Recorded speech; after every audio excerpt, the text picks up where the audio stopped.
तो एक छोटा सा ही है, I think I discuss that with you, एक डॉक्टर का केस स्टडी था, वेरी यंग डॉक्टर, ठीक है, तो she called us and understood कि भाई कैसे इन्वेस्ट करना है, मतलब बिल्कुल शायद 1-2 साल का एक्सपीरियंस, नथिंग ऐसा मेजर, बहुत बड़ा कुछ ऐसा पोर्टफोलियो नहीं था, बट अ यंग पर्सन, मतलब for people who are younger like 25-30 year old folks typically जो रहता है, तो उन्होंने कभी इन्वेस्ट नहीं किया है, मतलब इन्वेस्ट इन द सेंस कि थोड़ा बहुत पैसा एफडी में है, मतलब वो स्वीप इन, वो है एफडी है, तो वही है, और और वो यही बोल रही थी कि भैया मुझे पता नहीं है, कभी पैसा इधर खर्च हो जाता है, कभी गोल्ड ले लेती हूँ, कभी कुछ ले लेती हूँ, कभी कुछ ले लेती हूँ, तो आई डोंट नो कि, तो मैंने उनको बोला कि कितने, मतलब उसको ये भी एग्जैक्टली नहीं पता था कि मेरे एक्सपेंसेस कितने, कहते मैं अगर, क्योंकि मैं ऐसा ऐसा खर्चा कर देती हूँ, मुझे पता ही नहीं है कि एग्जैक्टली मेरा महीने में काम कितना चल रहा है,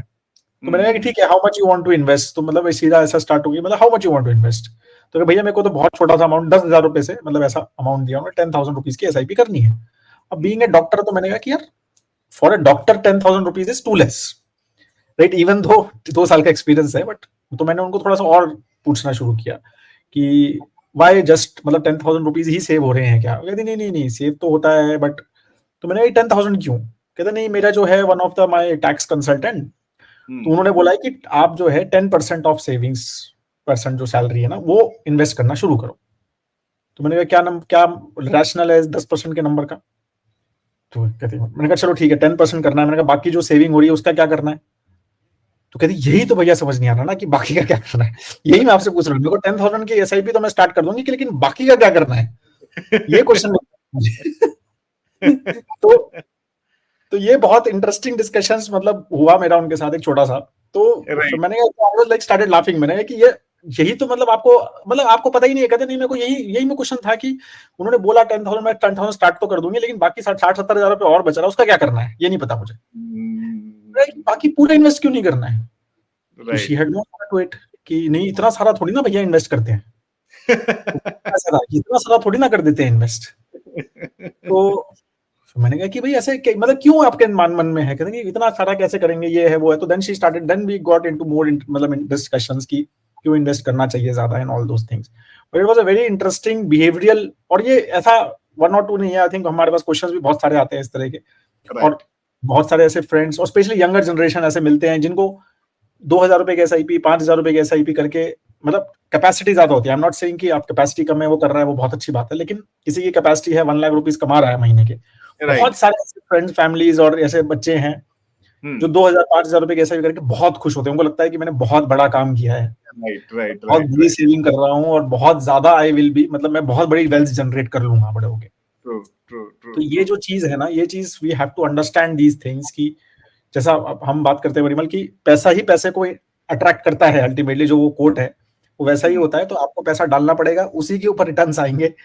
रिटर्न्स अकेले कुछ नहीं करेंगे, 100 रुपए पे रिटर्न्स चाहे 25% में आए तो 25 रुपए ही मिलेंगे, 1 लाख रुपए में 25% आए तो 25,000 मिलेंगे, तो सिंपल एक चीज ये समझ लीजिए, राइट, तो पैसा जितना डालोगे रिटर्न्स तो बाय प्रोडक्ट है, वो प्रिंसिपल पे रिटर्न आता है, तो प्रिंसिपल बड़ा बहुत जरूरी है, तो प्रिंसिपल को आप छोटा इतना रखोगे और फिर एक्सपेक्ट करोगे कि मेरे 25% रिटर्न बन जाए, 2% पर मंथ आ जाए, 3% पर मंथ आ जाए, तो कोई फायदा नहीं है उसका, अगर आ भी जाए बाई चांस, ऐसी जैसे मार्केट लास्ट ईयर रही है ऐसा आता भी कुछ है, but you have just invested very very small amount, it makes no sense, तो ये बहुत जरूरी है समझना आप सब लोगों को कि सीरियस अमाउंट इन्वेस्ट कीजिए, प्रिंसिपल बड़ा होगा तो रिटर्न आएंगे, तो आपको बड़ा कुछ नंबर दिखेगा, अदरवाइज कुछ नहीं दिखेगा। आई थिंक ये जो चीज है ना कि नेटवर्थ पे फोकस बहुत कम लोगों का है कि overall net worth point of view से हम कितना ग्रो कर रहे हैं, and that is the biggest problem, क्योंकि ऐसे कुछ टैबूज है जो या फिर बहुत ही सुपरफिशियल थंब रूल्स बनाए गए हैं, मतलब इसमें तो वो समझ में ही नहीं आता, एंड पावर ऑफ एक्यूमुलेशन वहां पे समझ में नहीं आएगा, सेविंग्स ओरिएंटेड हम बहुत ज्यादा है, बट प्रॉब्लम ये है कि उन सेविंग्स को इन्वेस्टमेंट में कन्वर्ट नहीं करते, तो ये जो प्रोसेस है, ये पूरी फाइनेंशियल प्लानिंग की प्रोसेस इसीलिए फॉलो करना बहुत जरूरी है, understanding your financial assets exactly, कि आपका फाइनेंशियल प्रोफाइल है कैसा एग्जैक्टली, कितने एसेट्स है हमारे पास, कितनी लायबिलिटीज है हमारे पास, वो सारी चीजें, then understanding the inflows and outflows also is very important, वो आपको एक आइडिया दे देता है कि भाई कितना सरप्लस जनरेट कर रहा हूं मैं, सो वो सरप्लस जनरेट करने के बाद आपको लिस्ट डाउन करने हैं कि आपके फाइनेंशियल गोल्स एग्जैक्टली है क्या, शॉर्ट टर्म क्या है, मीडियम टर्म क्या है, लॉन्ग टर्म क्या है, मतलब up to 3 years, 3 to 5 years, 5+ years, ये गोल्स को शॉर्ट लिस्ट करना। देन एग्जिस्टिंग एसेट्स में से अपने एसेट्स को इन गोल्स को लिए लिंक करना, फिर वो जो सरप्लस है इनकम इनफ्लो आउटफ्लो में से वो सरप्लस को इन इन्वेस्टमेंट से लिंक करना, and then as per your risk profile वो अपना पोर्टफोलियो बनाना और उस हिसाब से डिजायर्ड एसेट एलोकेशन पे जाना, एंड कंटिन्यूअस बेसिस मतलब ये स्टॉक लू, ये खरीदू, ये बेचू, ये नहीं, continuous basis it means every year following this particular process. एक 2 घंटे का प्रोसेस है, every year you need to do that. If you do not have the capacity to do that or don't know the exact process, hire a proper advisor, have a discussion with them, and then go ahead with the planning part. हम यहाँ complete and completely product driven approach लेते हैं।